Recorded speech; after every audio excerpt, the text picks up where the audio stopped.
مبارک کی آمد ہے۔ اللہ کے نبی علیہ السلام رجب سے ہی اس دعا کا ورد اور اہتمام فرمایا کرتے تھے، اللہم بارک لنا فی رجب و شعبان وبلغنا رمضان۔ یا اللہ رجب اور شعبان میں میرے لیے برکتیں عطا فرمائیے اور رمضان المبارک تک مجھے پہنچائیے۔ قرآن کریم کی ایک آیت کا سہارا لیتے ہوئے اللہ تبارک و تعالیٰ کا رمضان المبارک کی شکل میں ایسا بڑا تحفہ ہے، انشاءاللہ اس کو واضح کروں گا۔ قرآن کریم میں 27ویں پارے میں اللہ تبارک و تعالیٰ فرماتے ہیں، وَمَا خَلَقْتُ الْجِنَّ وَالْإِنسَ إِلَّا لِيَعْبُدُونَ، کہ ہم نے انسانوں اور جناتوں کو صرف اپنی عبادت کے لیے پیدا کیا۔ جب انسان کو اللہ تبارک و تعالیٰ پیدا فرما رہے تھے، فرشتے اللہ تبارک و تعالیٰ کے سامنے اشکال کرنے لگے کہ یا اللہ آپ کی عبادت کے لیے ہم کافی تھے، رکوع میں ہیں تو زندگی بھر رکوع میں ہی ہے، سجدے میں ہے تو ہمیشہ کے لیے سجدے میں، کوئی اور کام نہیں ہے، تو جب ہم آپ کی عبادت کے لیے ہمیشہ تیار ہیں تو کوئی ایسی مخلوق کو پیدا کرنے کی کیا ضرورت پیش آئی؟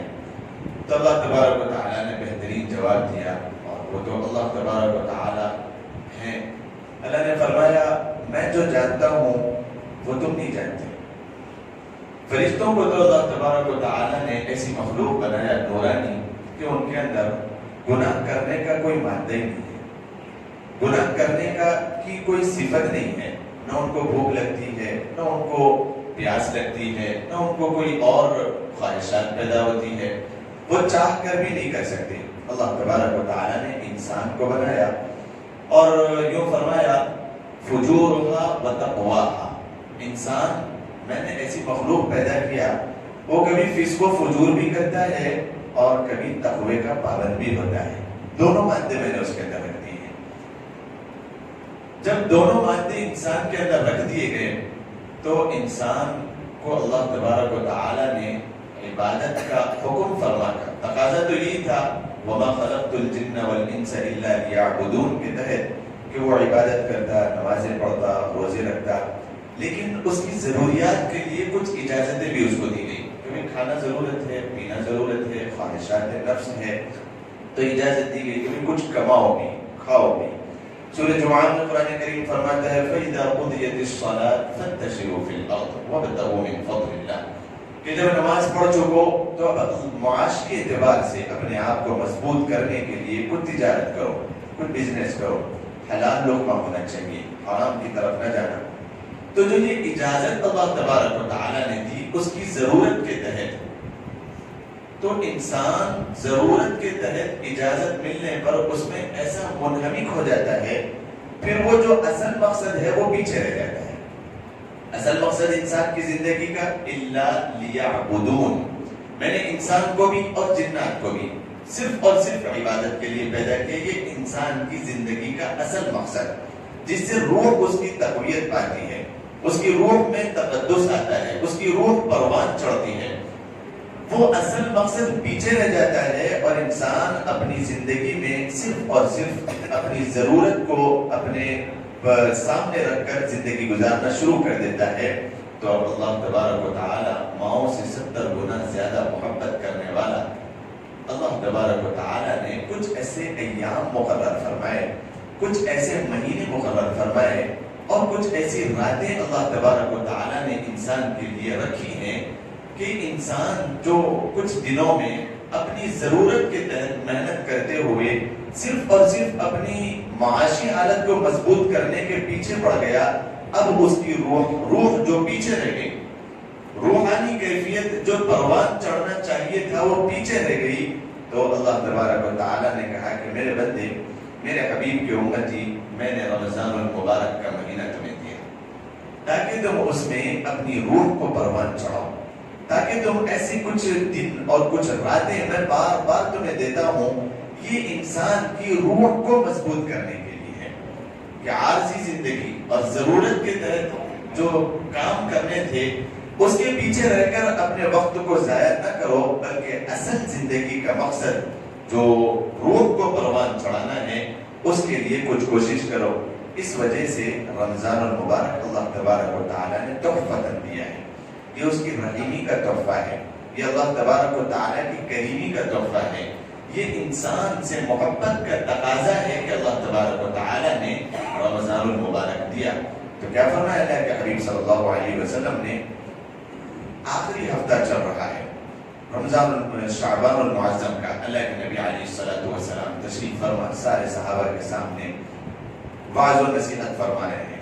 آپ نے ارشاد فرمایا کہ اے میرے صحابہ، تمہارے اوپر ایک ایسا مہینہ سایہ فگن ہو گیا ہے، ظلت شہر العظیم، فرمایا ظل یظل سایہ فگن ہونا، کہ ایک ایسا مہینہ سایہ فگن ہو گیا ہے کہ جو اللہ تبارک و تعالیٰ کی طرف سے بہت ہی زیادہ اپنے اندر برکتیں لیے ہوئے ہیں، بہت زیادہ عظیم، شہر عظیم، شہر مبارک، یہ اللہ کے نبی علیہ السلام کی مبارک زبانی الفاظ، شہر عظیم، بہت بڑا مہینہ تمہارے اوپر سایہ فگن ہو گیا ہے، بہت ہی زیادہ اپنے اندر قدر و قیمت رکھنے والا، برکتوں والا، تقدس والا، اور انسان اگر چاہے تو اس کی رمضان المبارک میں جو رحمتیں اللہ کی طرف سے لمحے میں نازل ہوتی ہے، اتنی برکتیں نازل ہوتی ہے کہ ایک لمحہ بھی اگر اخلاص نیت کے ساتھ انسان اللہ کی طرف متوجہ ہو جائے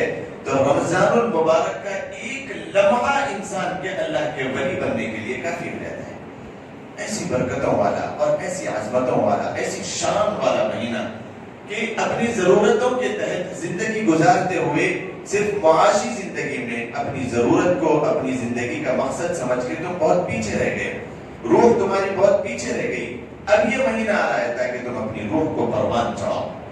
تو اللہ تبارک و تعالیٰ نے یہ رمضان المبارک کا مہینہ اسی لیے دیا۔ اللہ کے نبی علیہ السلام نے پھر فرمایا آگے کہ میرے صحابہ، یہ رمضان المبارک میں کچھ کام کرنے ہیں، اس کی طرف توجہ دینا ہے تاکہ وہ کام کر کے ہم اللہ تبارک و تعالیٰ کو راضی کر سکیں۔ اور کچھ لوگوں کی نشاندہی فرمائی کہ یہ لوگ ہیں جن کی رمضان میں بھی مغفرت نہیں ہوتی۔ اب آپ تھوڑا سا غور کریں، رمضان المبارک کا مہینہ ہے، جن کی مغفرت نہیں ہوتی، عقل مند انسان بھی اس بات کو تصور کر سکتا ہے۔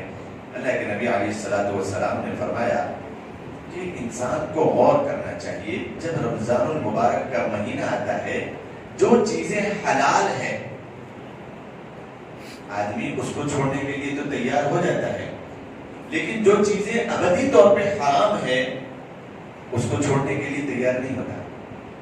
غور کریں اس بات کی طرف کہ رمضان المبارک کا مہینہ آیا، کھانا ہمیشہ کے لیے حلال ہے، پانی ہمیشہ کے لیے حلال ہے، پھل فروٹ یا پھر کوئی اور چیز، صبح سے شام تک بھوکا رہنا، کھانے میوے جات سب سامنے رکھے ہوئے ہیں، انسان کے لیے سب چیزیں حلال ہے۔ اللہ تبارک و تعالیٰ کے حکم کے تحت حلال چیزوں کو چھوڑنے تو تیار ہو گیا، لیکن جھوٹ، قرآن کریم فرماتا ہے لعنت اللہ علی الکاذبین، ابدی طور پہ حرام ہے، اس کو چھوڑنے کے لیے تیار نہیں ہوتا۔ اگر میں جھوٹ بولنا چھوڑ دوں تو میرا کاروبار کیسے چلے گا؟ جھوٹ کے تحت کمایا جانے والا سارے لقمے حرام ہو جاتے ہیں، اس کے تحت انسان کتنا ہی کما لے وہ سارا کا سارا حرام۔ اللہ کے نبی علیہ السلام نے فرمایا رمضان المبارک میں جھوٹوں کی مغفرت نہیں ہوتی۔ تو ہمیں ابھی سے تیاری کرنا ہے، رمضان کی تیاری۔ صحابہ کرام میں عبداللہ بن مسعود رضی اللہ تعالیٰ عنہ سے سوال کیا گیا کہ آپ اللہ کے نبی علیہ السلام کے صحابی ہیں، تابعین تبع تابعین نے آپ سے سوال کیا کہ رمضان المبارک جب آیا جاتا تھا تو آپ لوگ تیاری کیسے کرتے تھے؟